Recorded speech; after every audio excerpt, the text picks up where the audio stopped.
lakini nimetoa wito kwamba katika zile kampuni ambazo hazijaanza kuchangia na ziweze kuchangia tupate gawio la serikali. Jambo la pili muhimu ambalo nimesisitiza ni kwamba makampuni yetu haya ni muhimu sasa yaingie katika ushindani katika bara letu la Afrika na duniani. Tungetamani na kuona kwamba miaka 5, 10 ijayo makampuni yetu haya yaweze kuwa miongoni mwa makampuni makubwa duniani, yaweze kushindana sio hapa Tanzania lakini katika ukanda wetu wa Afrika na duniani kwa ujumla.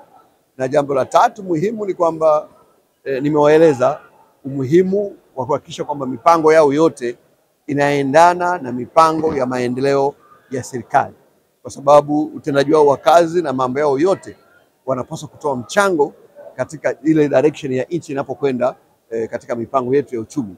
Kwa hiyo otherwise tunategemea, na nimesisitiza kwamba serikali itaendelea kuweka mazingira mazuri kwa sekta binafsi kuweza kushamiri, na kwamba serikali itajihusisha zile shughuli ambazo kwa kweli zinapaswa kufanya na serikali ili sekta binafsi katika nchi yetu iendelee kustawi na kuchukua nafasi yake katika maendeleo.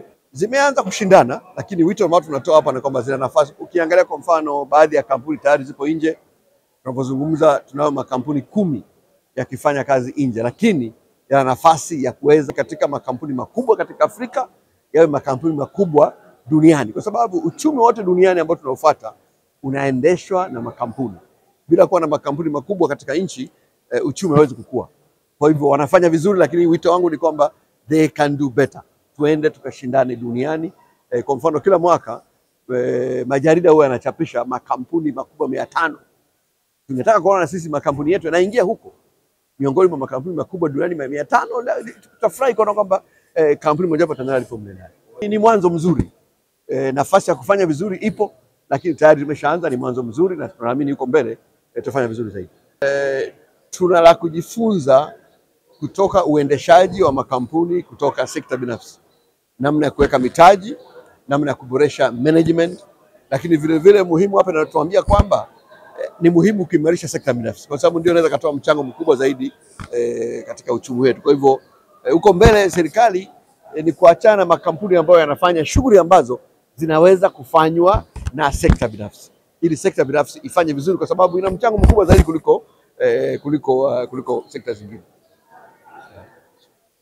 Ni mkurugenzi wa kusimamia taasisi zinazofanya biashara, ofisi ya msajili wa hazina, ambapo hizi tulizokuwa nazo hapa leo 56 ni mojawapo ya taasisi hizo.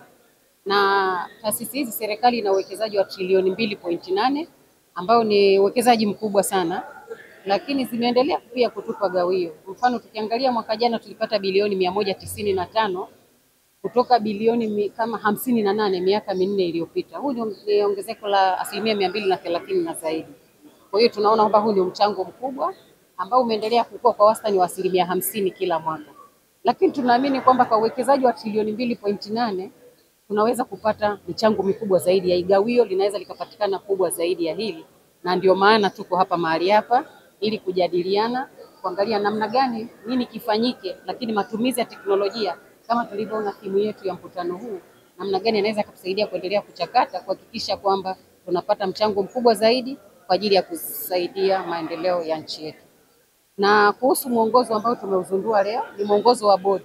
Huwezi ukamtuma mtu kufanya kitu kama umpi mwongozo, maana utakuwa unategemea A alafu yatakuwa naenda B.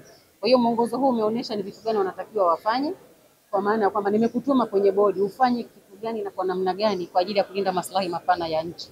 Kwa hiyo umeelezea kwamba ni vitu gani wanatakiwa wafanye, namna gani aandike ripoti, uchambuzi wake ufanyike namna gani, na ni wakati gani awasiliane na serikali, lakini mchango wake katika bodi ile. Maamuzi yanafanyika ndani ya bodi. Usipoenda kwenye vile vikao, maamuzi yatafanyika alafu yatatuacha sisi bado tuko nyuma. Kwa hiyo ni mwongozo ambao uko mahususi, umeshiba na umeelezea step by step ya namna gani watafanya majukumu yao katika bodi ile. Asisi hizi katika bajeti ya taifa ni 3%. Tumeproject ndani ya miaka 5 mpaka 10 ijayo tufanye 10% ya bajeti, kwa sababu tunaamini inawezekana. Uwekezaji wa trilioni 86 sio mdogo.